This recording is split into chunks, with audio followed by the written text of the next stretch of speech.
जैसे ही सूर्यास्त का समय आया, संध्या का समय आया, भगवान ने हिरण्यकशिपु को जंघाओं पर पटक लिया। भगवान नृसिंह देहली पर विराजमान हो गए। देहली पर भगवान नृसिंह विराजमान हो गए, इसलिए देहली को भगवान नृसिंह का आसन माना गया। देहली पर खड़ा नहीं होना चाहिए, देहली पैर से छू जाए तो स्पर्श करके देहली को प्रणाम करना चाहिए। पूर्व काल में माताएं सूर्योदय के पूर्व गाय के गोबर से, मिट्टी से चौका लगाकर देहली का पूजन कर देती थी, इसलिए घर में कोई उपद्रव नहीं होता था, अलाय बलाय नहीं घुसती थी। अब तो घरों में देहली ही नहीं है बिना रोक टोक, इसलिए कम से कम मुख्य द्वार पर तो देहली अवश्य बनानी चाहिए।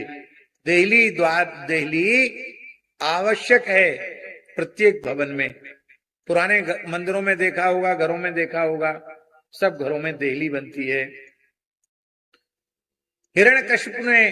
हिरण्यकशिपु को जंघाओं पर पटक कर भगवान ने कहा, अरे दुष्ट, तूने वरदान मांगा था कि मैं ब्रह्मा जी की बनाई हुई सृष्टि के किसी प्राणी के द्वारा न मारा जाऊं। बोल, ब्रह्मा जी की सृष्टि में मेरे जैसा प्राणी तुझने कोई देखा है?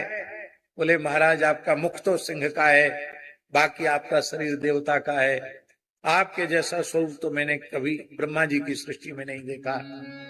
तूने वर मांगा था, न दिन में मरूं न रात में मरूं। बोल, दिन है कि रात? बोले, महाराज ये संध्या का समय है, न इसको दिन कहा जा सकता न रात कहा जा सकता। तूने वर मांगा था, न घर के भीतर मरूं न बाहर। बोल, तू घर के भीतर है कि बाहर? बोली देहली न भीतर होती न बाहर, बीचों बीच होती है। तूने वर मांगा था, न धरती पर मरूं न आकाश में, तू मेरी जंघाओं पर है। तूने वरदान मांगा था, मैं अस्त्र शस्त्र से न मरूं। बोल, मेरे हाथ में अस्त्र हैं कि शस्त्र? बोले, महाराज आपके प्रचंड नाखून, लगता है उन्हीं से आप हमारा उद्धार करेंगे। और भगवान ने कहा, ब्रह्मा जी के सभी वरदान सत्य हैं? बोले, एक तो बकाया है। क्या? मैंने कहा था 12 महीने में से किसी महीने में न मरूं।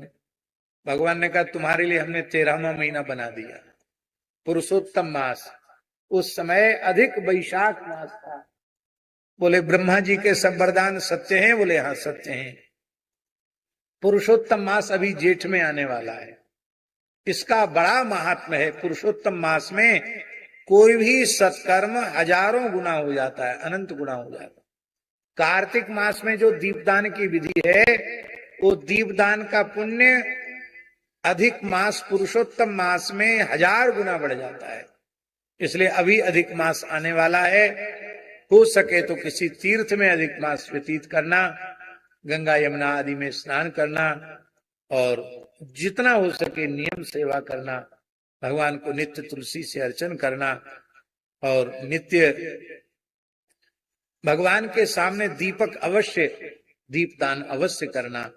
बोलो भक्तवत्सल भगवान की।